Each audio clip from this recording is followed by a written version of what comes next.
So over time, we've talked to you about the creative process and what the steps of it are. And step one is you just got to ask, and you can't stop doing that. Life just keeps you asking all the time.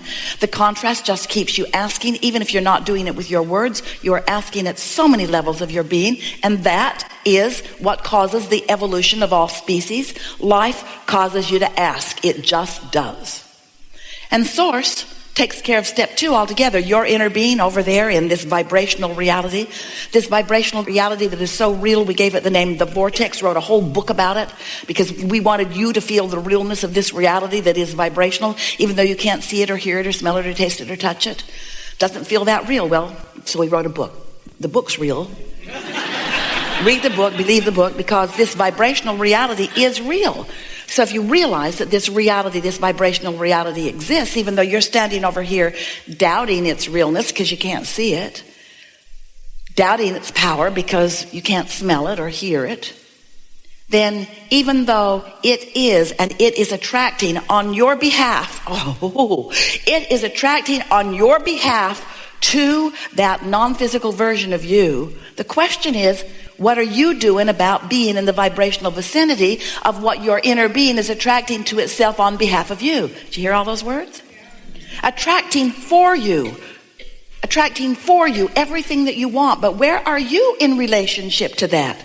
Over here doubting, over here complaining, over here wondering why it hasn't shown itself to you in real form. It would be like you putting a seed in the ground. It's corn. Put it in the ground. You love that corn. Ooh, corn is so good to eat. You put it in the ground and then you go out there that afternoon and you say, all right already.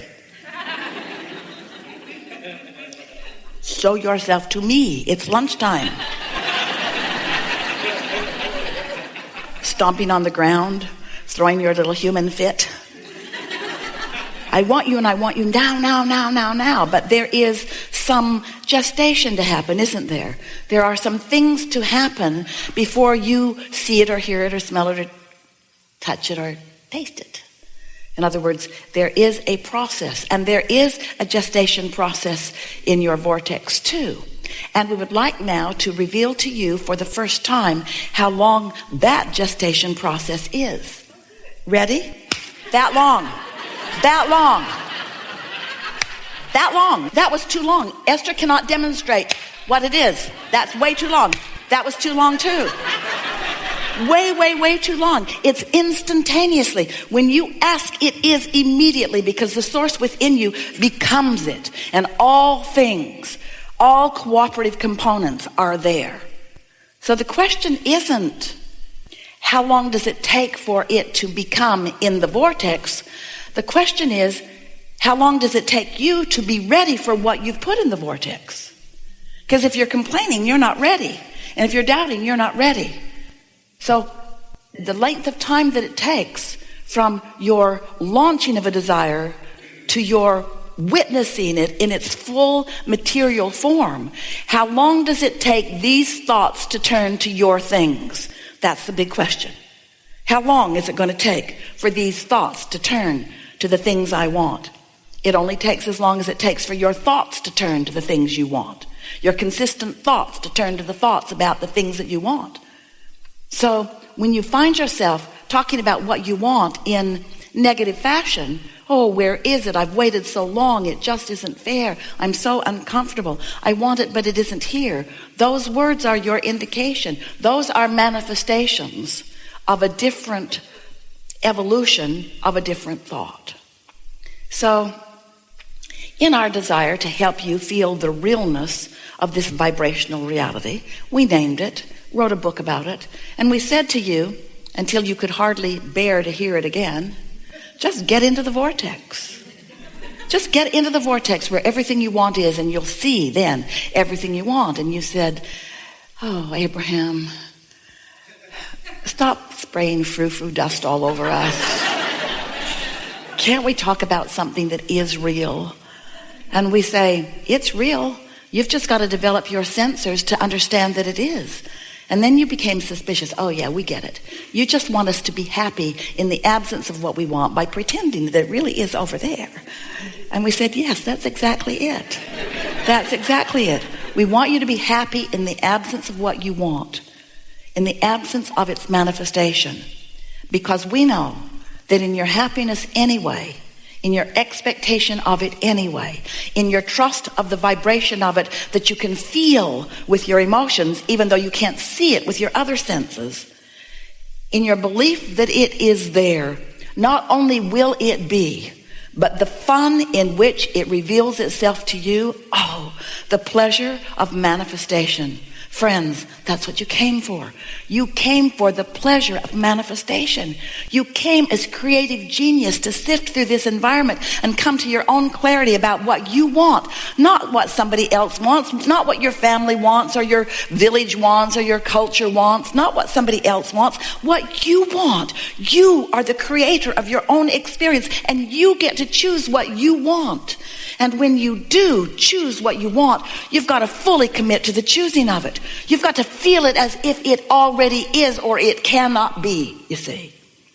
So here's this vortex, and you listen to us. You read the book, some of you. You read the book. It's a really good book. You read the book. You read the book. You began to believe. And then you heard us say again and again, get into the vortex, get into the vortex, get into the vortex, get into the vortex. And then you began saying, Abraham, all right already. Just tell me, how do I get my money out of the vortex and into the bank? How does this vibrational reality become something that I can spend, something that I can really count on, something that others can see, something that somebody besides me believes? When's it going to be tangible? And so instead of asking you to get into the vortex, which is just such a lovely place to be, we know we're in your vortex and it's delightful. You are going to be so pleased with yourself about what you've put there. Enough to keep you busy for 20 or 30 lifetimes. Really, joyfully busy. So good in here. We think we'll just stay in your vortex and leave you alone today. Goodbye.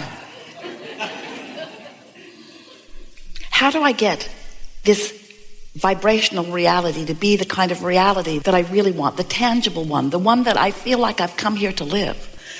And we say, it's much simpler than you think. You just have to become, even though you're not in the vortex, you have to become closer and closer and closer to what is in it.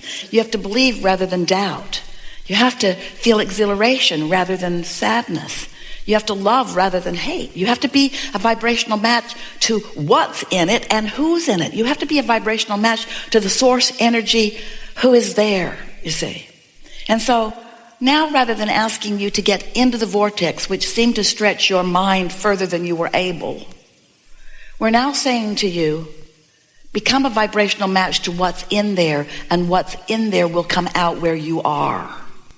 How do I turn the thoughts and the vibrations and the energy of the vortex into the physical equivalent? Well, you just line up with it. What we mean by that is, let's say you want $100,000 and you want it now. Or make it 200,000 or 300,000 or $1 million or whatever it is that you want. Choose it. It's yours. If we were standing in your shoes, we would choose big. You don't choose big because the bigger it is, the more you doubt it, which is just foolish, given what we've just told you. It doesn't matter how big it is. If you believe it, it will be. It is as easy to create a castle as a button. It's just a matter of wanting it and not blocking it with doubtful thoughts. And the reason that you think buttons are easier is because you don't doubt the buttons. You don't push against the button thoughts so much. You look around, there's buttons everywhere. Buttons everywhere. Everybody's got a button. There's buttons everywhere. There's boxes of buttons. Buttons on the floor. Buttons everywhere. Buttons. I don't doubt buttons. I know I can have buttons. I just don't want buttons anymore. I don't really want any buttons. I want a fortune. I want a castle. I want magnificent things. Well, it is as easy to create magnificent things as the things that you deem insignificant. But what you must do in either case is not doubt them. So if you don't doubt the insignificant things, they come easily. But the significant things, you say, oh, I have this issue. I have this issue that I want to talk about. And we usually say to you, that's the last thing that we are going to make any progress on, because since it's your issue, it means you've practiced vibrations against it, which means it is not likely, even though we offer perfect words and give you exact answers to every question, every time, no matter what, you can't hear them if you're not in the vibrational vicinity of them, you see. So let's say you want $100,000 and you want it, need it, need it. You want it and you want it to come quickly.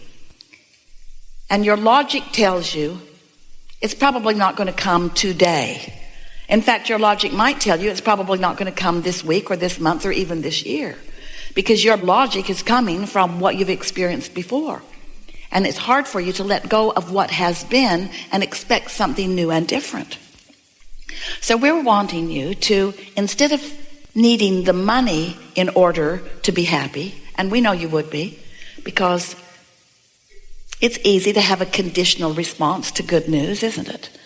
Your banker calls you, got good news. $100,000 was deposited in your account today. And your feeling response would be, this is a very good thing. You might even jump up and down a little bit. Your enthusiasm would be easy to observe. But when we tell you that there is $100,000 and more in your vortex, you don't jump up and down, even though it is as real. Because you want to translate it with your physical senses, we want you to translate it emotionally. So this is a very important key.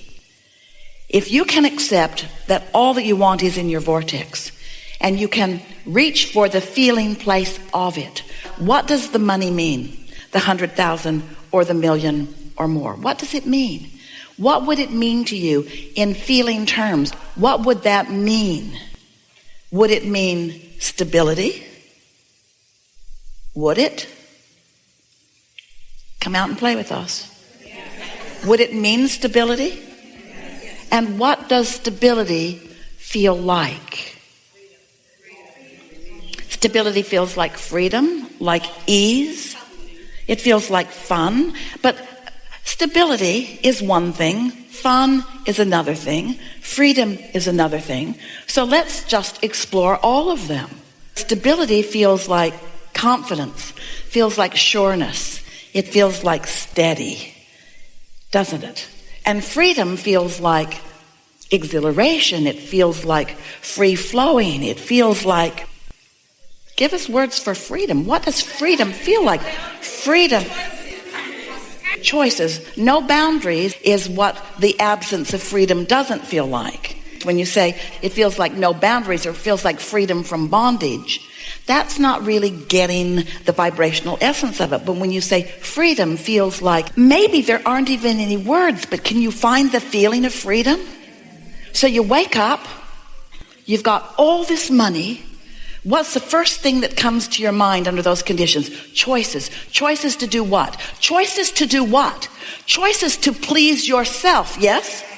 Choices to be what you want to be and do what you want to do and go where you want to go and have what you want to have. That freedom to be, that freedom that you are born being, that freedom that you innately are, that freedom that your inner being is standing in the middle of your vortex, gathering all of the cooperative components that will flesh out to evidence that feeling of freedom to you. So now, we've done a pretty good job of feeling what freedom feels like. And so for a while, you are floating around in the vicinity or inside your vortex. You are in the receptive mode of it.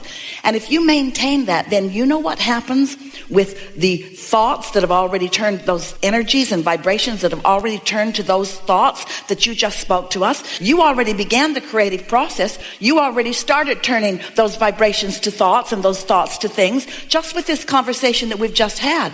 By the time you are shouting out the feeling of freedom, and you have captured the vibrational essence of what that means to you, can you feel the momentum of what you've got going on? And the next thing that's going to happen is you're going to get a thought about something. A thought or an impulse, they're the same thing. In other words, a feeling, a strong feeling, an urge to do something, because those thoughts are going to continue to turn to things. And you know what else? The cooperative components that your inner being has already gathered, that law of attraction has gathered, that are there with your inner being, all those people that you're looking for who will dovetail and help you along the way to what you want, they are lining up out there in your what you want to call future experience. We want to call it your now experience.